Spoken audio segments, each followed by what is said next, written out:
Resting position हम सबके लिए एक होगी, लेकिन अगर कोई बंदा किसी पैथोलॉजी के साथ आता है तो वो रेस्टिंग पोजीशन नहीं बनेगी। उसकी रेस्टिंग पोजीशन वो होगी जो उसके लिए ईज करेगी, ठीक है। लेकिन अगर एक पेशेंट की लिमिटेशन शोल्डर में या जो भी जॉइंट्स हैं उतनी ज़्यादा नहीं है और आप ये वाली रेस्टिंग पोजीशन एज्यूम कर सकते हैं तो आप इसी से स्टार्ट करेंगे, ठीक है। लेकिन अगर उसकी लिमिटेशन इतनी बहुत ज़्यादा है और आप उतनी डिग्री अबडक्शन कर ही नहीं सकते हैं ना एडक्शन कर सकते हैं, तो फिर आप उसकी रेस्टिंग पोजीशन के मुताबिक आएंगे। तो अब ये कॉन्सेप्ट जो रेस्टिंग पोजीशन का है ना, वो थोड़ा सा हो रहा है कि हर पेशेंट की अपने अकॉर्डिंग रेस्टिंग पोजीशन होती है जहाँ पे वो ईज फील करता है, ठीक है। लेकिन हम सब नॉर्मल के लिए जो इसने लिखी हुई है वो आपको पता होनी चाहिए। मैंने एमसीक्यू में नहीं दी है, दे तो कर दे दूँ क्योंकि पढ़ा तो रही है, ठीक है। अब जैसे इन्होंने शोल्डर की रेस्टिंग पोजीशन बोली है कि हम 35 डिग्री एबडक्ट करेंगे शोल्डर को, ठीक है। साथ में हम हॉरिजॉन्टली एडक्ट करेंगे 30 डिग्री, ठीक है। और उसके बाद हमने जो है फोर आर्म को प्रोनेट कर लेना या मिड प्रोन पोजीशन में रख लेना और उसमें रखते हुए हम सारी मोबिलाइजेशंस देंगे, ठीक है। फर्स्ट जो है वो हमारे पास डिस्ट्रैक्शन है। तो डिस्ट्रैक्शन के लिए उसने ये कहा है, वैसे इतनी ज़रूरत नहीं होती है, उसने ये कहा है कि आप बेड के साथ पेशेंट को स्टेबलाइज कर सकते हैं। मैं बेड लाना भूल गई हूँ, तो वो बेड यहाँ से पूरी जाएगी और नीचे से आप आके यहाँ पर टाइप कर देंगे, लेकिन ये बाजू उसके अंदर नहीं होगा ना ये बाजू होगा, वो सिर्फ चेस्ट और बेड के साथ आपको टाइप करोगे ताकि जब आप डिस्ट्रैक्ट करो तो पेशेंट आपके साथ ना आए और एक स्टेबलाइजेशन का फैक्टर मिल जाए, ठीक है। उसको हम मोबिलाइजेशन बेड कहते हैं, वो ईजिली अवेलेबल होती है, ठीक हो गया। उसके बाद अगर मैंने ये इसकी रेस्टिंग पोजीशन है, ठीक है। ये मैंने अबडक्ट किया, ये मैंने हॉरिजॉन्टली एडक्ट किया, ठीक है। अब मैं इस पोजीशन में इसको क्या दूंगी, शोल्डर डिस्ट्रैक्शन। इसको नीचे कैसे करना था और इस तरह से मैं इसको अपने आर्म और बॉडी और आर्म के बीच में रखूंगी, यहाँ से सपोर्ट करूंगी, ठीक है। और इसी तरह जिस तरह हमने जब स्ट्रेचेस या बाकी सारा कुछ कर रहे थे तो हमने जो कपड़े हैं उनको लूज रखना है, ठीक है। अगर आप लूज नहीं करेंगे तो सारा स्ट्रेच इस पहले कपड़े पे आएगा, इस जॉइंट पे नहीं आएगा, ठीक है।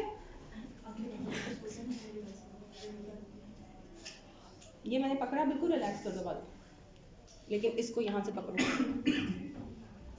रिलैक्स करो, रिलैक्स कर दो, ये ठीक है।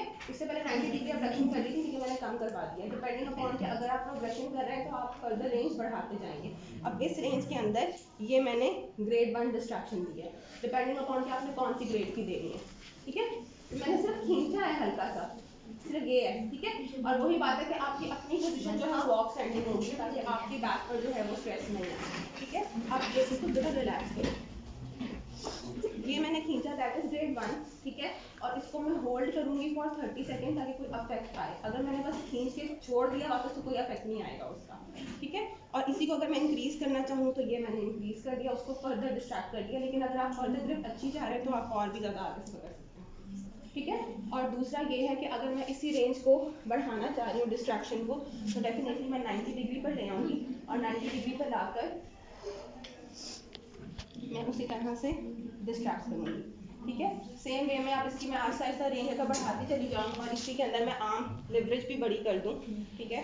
तो यहाँ पर रख ये और ये मैंने डिस्ट्रैक्ट किया। अब ये क्या हो रहा है कि हमारे जॉइंट्स क्या हो रहे हैं, अपार्ट हो रहे हैं। अपार्ट होने से उनकी सर्कुलेशन बेटर हो रही है। तो स्टार्टिंग में ग्रेड 1 की डिस्ट्रैक्शन, 2 की डिस्ट्रैक्शन पेन और इन्फ्लेमेशन को कम करने में हेल्प करती है, ठीक हो गया। अब हमने कहा, अब उसने ग्लाइड दिया है इंफीरियर, जो भी इसका कॉन्सेप्ट है नेकलाइन का, ठीक है। अब उसने डिस्ट्रैक्शन, क्योंकि हम डिस्ट्रैक्शन से इसलिए देते हैं कि थोड़ा सा जॉइंट स्पेस ओपन हो, जिसके अंदर एडिशंस बने होते हैं, हम जॉइंट प्ले के साथ कर रहे हैं, उसको ट्रीट कर रहे हैं, हम मसल्स को ट्रीट नहीं कर रहे हैं। इसलिए अगर हम स्लाइटली ग्रेड 1 डिस्ट्रैक्ट करके देंगे तो वो हमारे लिए इजी हो जाएगा और पेशेंट को पेन नहीं आएगी। अगर बिल्कुल जॉइंट ऐसे और मैं ऊपर से जोर लगाऊंगी तो वो नहीं जाएगा, ठीक है। स्टार्ट में जब प्लान लेके चलते हैं तो हम सिंपल डिस्ट्रैक्शन ही ऐड करते हैं 1-2 सेशन के लिए। उसके बाद हम लोग जो है फिर मोबिलाइजेशन ऐड करते हैं ग्रेड 1, डिपेंडिंग अपॉन पेशेंट, जैसे वो टेबल बना रहा है कि पेशेंट कैसा रिस्पॉन्ड कर रहा है और आपको उसके मुताबिक जो है वो चलना है, ठीक हो गया।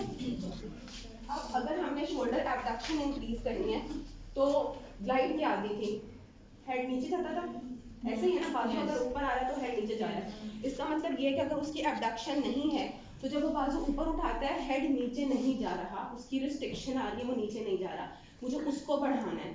तो मैं कौन सी ग्लाइड दूंगी, इंफीरियर। आपकी टोटल 3 ग्लाइड्स हैं शोल्डर के ऊपर, इंफीरियर, एंटीरियर और पोस्टीरियर। ठीक हो गया।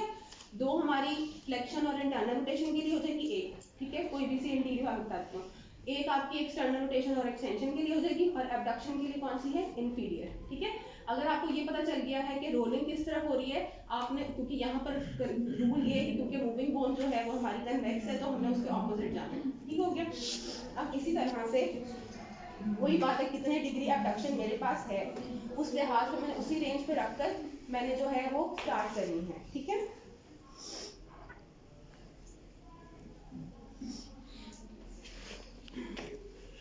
ये मैंने पकड़ा, ठीक है, अब मैंने इसको बिल्कुल रिलैक्स हो, ये मैंने स्टार्ट किया, ठीक है, रिलैक्स करो, ये डिस्ट्रैक्ट किया। जॉइंट लाइन का पता होना चाहिए, कहीं पे भी नहीं दे देनी। ठीक है। आपको जॉइंट लाइन का पता होना चाहिए, कहाँ पे ग्लेनॉइड फोसा है, कहाँ पर हेड आ रहा है। अगर आप गलत देंगे तो पेशेंट को पेन आएगी, ठीक है, क्योंकि आप सही डायरेक्शन में नहीं दे रहे हैं। तो इसके लिए एनाटॉमी का बहुत ज़्यादा अच्छा होना जरूरी है, और आपके लैंडमार्क्स पता होने चाहिए कि जॉइंट लाइन बनती कहाँ है। रिलैक्स छोड़ो फिर से है ना, ये और ये मैं नीचे लेकर गई हूँ ग्रेड 1, ग्रेड 2, ग्रेड 3, ठीक है, डिपेंडिंग अपॉन। और इसके अंदर मैं इसको सस्टेन भी रख सकती हूँ, तो ये मैंने कौन सी कर दी है, मेटलैंड, नहीं कैटल मॉन कर दी है। अगर इसी ग्रेड में जाकर मैं ऑसिलेशंस देती हूँ इस तरह से, ठीक है, तो ये मैंने कैटल मॉन मेटलैंड ऐड कर दिया है। ठीक हो गया। डिपेंड करता है कि आपने शुरू के अंदर सस्टेन ग्लाइड रखनी है इंफीरियर, तो आप सस्टेन रखेंगे 30 सेकंड्स के लिए, डिपेंडिंग अपॉन पेशेंट के। अगर 15 सेकंड में पेन आती है तो फिर आप 10 सेकंड रखें, वो सब कुछ पेशेंट के ऊपर डिपेंड करता है। ठीक हो गया। और उसके बाद जो है आपने उसको फिर ग्रेड 2 में जाके सस्टेन दे दें। आपको लगता है ये बेहतर हो गया या वो सस्टेन टॉलरेट नहीं कर रहा, तो आप ऑसिलेटरी देते हैं। ठीक हो गया। ऑसिलेशंस की प्रैक्टिस करनी पड़ती है, वो इस तरह से नहीं आता, बिल्कुल हल्की सी इस तरह से शेकी मूवमेंट होती है, ठीक है, आपने वो देनी होती है पेशेंट को। ठीक हो गया। ये हो गई इंफीरियर ग्लाइड फॉर एबडक्शन। ठीक हो गया। अब इसमें इस तरह कहा है